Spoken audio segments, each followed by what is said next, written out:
much gas do we need, and how much gas did we use, and how much gas do we have left in our tank. Lucky for you, you bought a Honda CRF450L, and it'll tell you all that stuff. I get asked all the time, why did I pick a black tank? How do I know how much gas I have in my fuel tank then if I can't see it? And my answer is always the same. How do you know how much you have in your stock tank? To which sometimes people go, well, I just track my mileage. Well, you know what? I track my mileage too, but your dash does a whole bunch more than just that. Okay, so when your bike's on, you have a whole bunch of screens. Here's your first screen. That gives you your mileage and your time and your current miles per hour. Okay, and my current miles per hour right now are 0. Ignore that. That's because I don't have a gas tank on my bike right now, so it's going to keep flashing at us. The first screen comes up with your trip meter. So you have 2 trip meters, right? Technically you have 3. The first one you just saw. The first one is all your mileage. Then you have 2 ones you can set. You have trip A and trip B. So according to this, on trip A I have 38.1 miles on this trip. This is the one I always set for my gas tank. Every time I fill up, I reset trip A so I know how many miles I've gone on that tank. That does a couple things. Here is trip B. Sometimes I'll use trip B for like the entirety of a trip. How many miles did I go? What did my gas mileage average throughout the entire trip, right? A and B, you can reset either one. You can use whatever you want. I use A for my daily driver and B for an actual trip, like a BDR. How many miles did I actually do? Okay, so that's 1, 2. So the next screen shows your miles per gallon. You can change that to liters per kilometer as well if you'd like to. But since we're in America, we're going to talk about miles per gallon. Right now this shows 0 because we're not burning anything. The bike isn't even running. If we were moving down the highway, this would be whatever the current average is. This is the one that changes. So you go up a hill, right, your miles per gallon go down. If you coast down a hill, it'll go up to 99. I think it maxes out at 99.9. The next screen, again, you see it says trip A. This is your average miles per gallon for however many miles you did, right? So I did 38.1 miles. This is my average miles per gallon for those 38.1 miles. Now, this is important because if my average has been around here, 41.5, think about what those 38 miles were.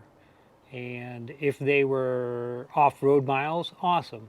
If they were road miles, though, you better pay attention to the difference, because if I get out on the highway and I'm trying to do 80, this number might go as low as, who knows, it's 35 miles, right? And if I'm not paying attention to that, all of a sudden I've lost 6 miles per gallon, and I might not make my next stop. Same thing with B. So here is my average for those 200 and some odd miles has been 43.6. Does that make sense, everybody? Here is trip A. This is the one I want you to look at. 0.8 and then gallons down there in the corner. Again, we're doing the American version here. 0.8, that is how many gallons I have burned since I reset trip A to 0. Right? Right now I have a 5-gallon tank on my bike. When that thing hits 5 gallons, I am out of gas. That is the one when you ask me how much gas is in your tank. If I had filled it up to the full 5 gallons, I could look at this and I would tell you I have 4.2 gallons in my tank. And you'd be like, what? How'd you know that, John? You're so smart. And I'd be like, yeah, because I looked at my trip meter, okay? So that's the one most people don't realize is on there. Here is your trip B. How many gallons of gas have I burned through my entire trip, that 200 plus miles an hour, or that 200 plus miles? Okay, so at the end of the trip, I could say, man, I did like 700 miles and I burned through 20 gallons of gas and blah, blah, blah, if you care. And then we're back to the first screen, okay?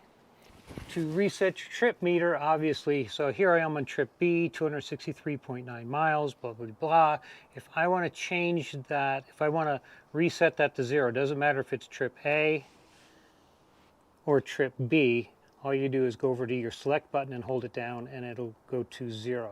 Now once you do that, right, so it's back to 0, from now on all trip B's are going to be zeroed out until you start moving again. If you want to change any other settings on your dash, you need to go to the first screen with your miles. I want to change the clock, I want to reset the time, I want to change the brightness. It's a long press on the select, so long press, and the first thing it gives me is 24 hours, which I like. So another long press, and it's going to select the 24-hour time frame that I wanted. Now, it's obviously not 12:30 in the morning, so let's change that to 1 o'clock. So I'm going to do short presses until I come around to 13.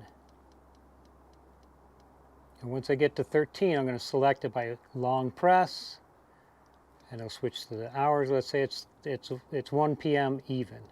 I'm going to swing that around till it's 0.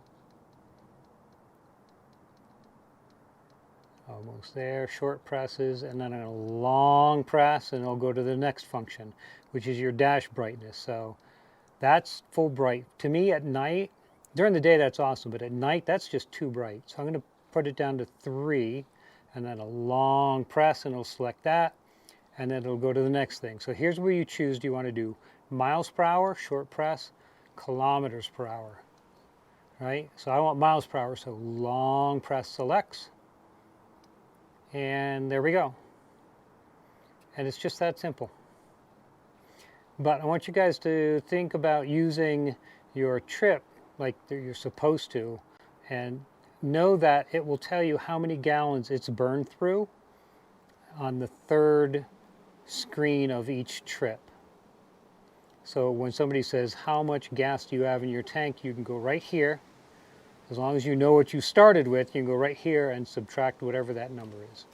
I hope you guys learned something, especially if you're doing longer trips like this on the BTR. And it's really important on some of these stretches are very long to stop at some point and check what your actual miles per gallon are. What are you burning through now? So you can figure out, do I need to stop here for gas, or can I push it to the next gas station and save a little bit of time? And that goes for any time. It doesn't have to be a VDR. It could be anywhere you are, right? If you looked at it, if you're only getting 30 miles to the gallon, right, you have to recalculate that number so you don't run out of gas in the middle of nowhere, because that sucks. All right, that's it. I hope everybody learned something. I hope that encouraged you to go through and poke the buttons and play with that thing. There's a lot of information in there. And I also hope that answers all the questions to everybody who says, well, Joe, why'd you get the black tank? Now you don't know how much gas you have in your tank. Yes, I do. Unless I have a gas leak, in which case I have a different problem. But I definitely know how much gas I have in my tank all the time. I'm paranoid about that. All right. As always, thank you guys so much for watching. You guys are the best. Oh yeah, where are we? Where are we? Most famous gas station in the world. Or, all right, maybe not in the world, but at least to me,